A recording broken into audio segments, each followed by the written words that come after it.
Dear students, welcome to the fifth lecture of Cell Biology and Biotechnology. Let us recollect of what we have seen in our previous lecture. First, we have learned about industrial products or white biotechnology, where various industrial chemicals can be produced using less expensive process like alcohol from sugarcane. Then we have learned about environmental biotechnology, how biotechnology is used to solve various problems in the environment like using microbes in solid waste management, biofertilizers, bioremediation, biosensors, etc.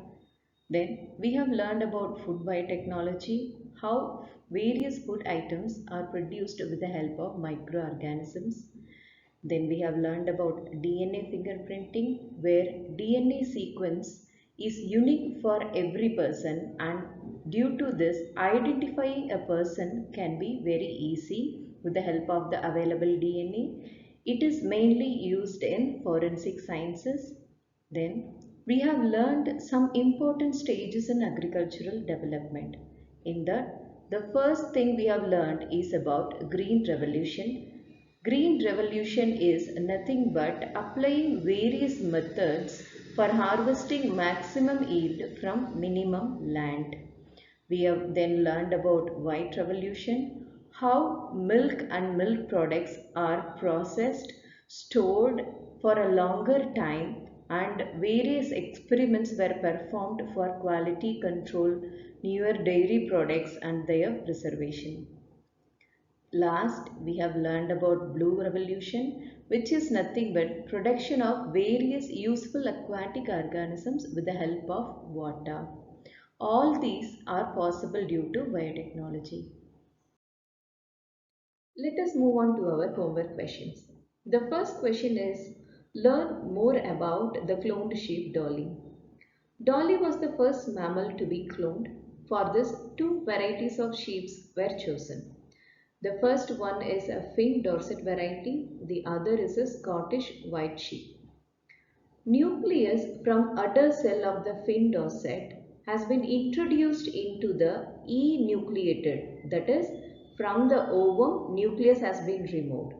That is called enucleated. So the nucleus from the Finn Dorset variety has been introduced into the ovum of a white, that is Scottish white sheep. Udder is nothing but an organ made of mammary glands of female ruminants. This ovum was allowed to develop and thus Dolly was born. Dolly was born on 5th July 1996, but it passed away on 14th February 2003. The dolly, the sheep, does not show any characteristics of its mother, the Scottish white sheep. It was exactly like the Finn Dorset variety. The reason dolly could not survive for a longer time, normally a Finn Dorset has a lifespan of about 11 years. But dolly was living for only 6.5 years. It was suffering from lung disease and severe arthritis. You can learn more about it through the link given in the slide. The next question is, how oil spillage is cleaned in oceans? If oil spillage occurs, it adversely affects the marine life. Now, cleaning the ocean without any harm to environment in cheaper way has become possible with the help of oil digesting and fast multiplying bacteria. Indian-born American citizen Dr. Anand Mohan Chakravarti had for the first time suggested the use of such microbes. Naturally, the credit for this discovery goes for him. There were 2-3 species of oil-eating bacteria were found. Their efficiency was not greater. Professor Chakravarti, using genetic engineering, have found a new species. It is now called as Pseudomonas putida. This species can clean 2/3 of the hydrocarbon present in the oil spill. It is faster and fast growing as well. Let us continue with the important stages in agricultural development. There are two types of fertilizers used.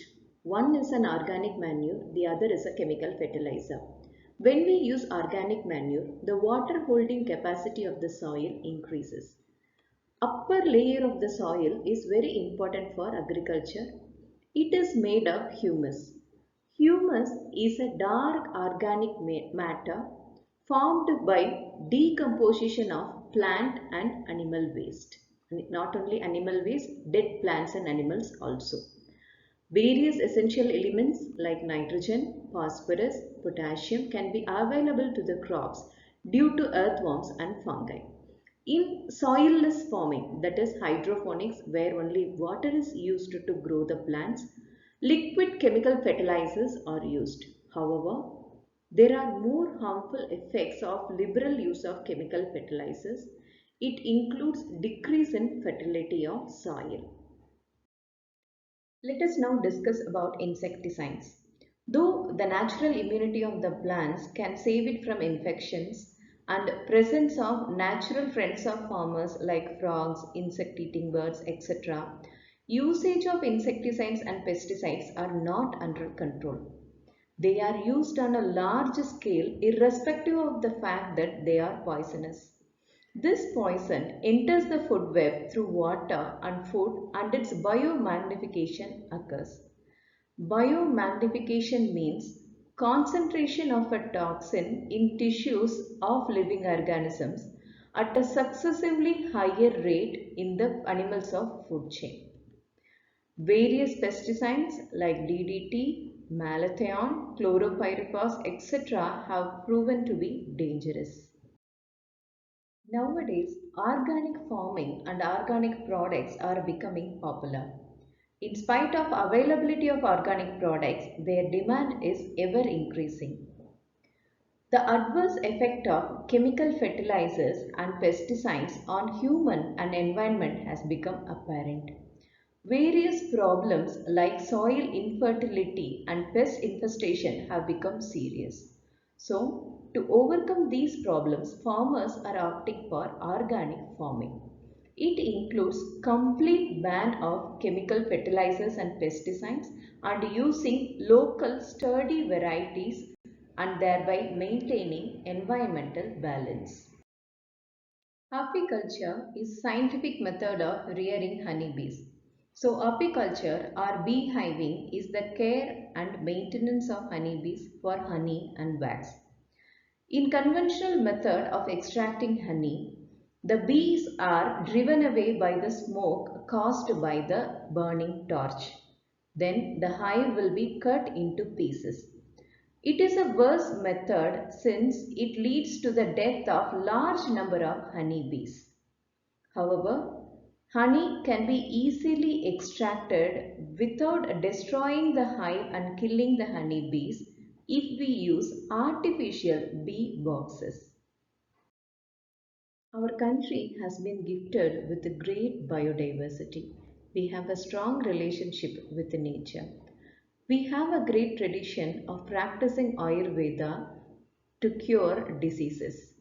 We have the habit of including many ingredients from medicinal plants like turmeric, ginger, mint leaves, etc. along with our food. During earlier days, these medicinal plants were collected from forest. Due to depletion of forest, the availability of these plants have become rare. Hence, these plants are now being cultivated. The last topic is about fruit processing. Fruits are a perishable agro produce. It means that they will get spoiled in a shorter duration. So, these fruits should be processed so that they can be used for a longer time. There are many methods in fruit processing like cold storage, salting, airtight packing, evaporating, preparing murabba, etc. Apart from this, producing juices, chocolates, jams, and jellies are all possible by fruit processing. Through this, we can use fruits for a longer duration. Let us summarize today's topics. First, fertilizers. There are two types of fertilizers, organic manure and chemical fertilizers. Organic manure increases the water holding capacity of the soil, whereas chemical fertilizers decreases the soil fertility. Next, about insecticides. Although the natural immunity of the plant saves it from insects, the usage of insecticides and pesticides are not under control. It has been proved that many insecticides are dangerous. Organic farming. Organic farming and organic products have become popular nowadays. To overcome the problems of soil infertility and pest infestation, farmers are opting for organic farming. Collection of honey from beehive have become easier when we use artificial bee boxes.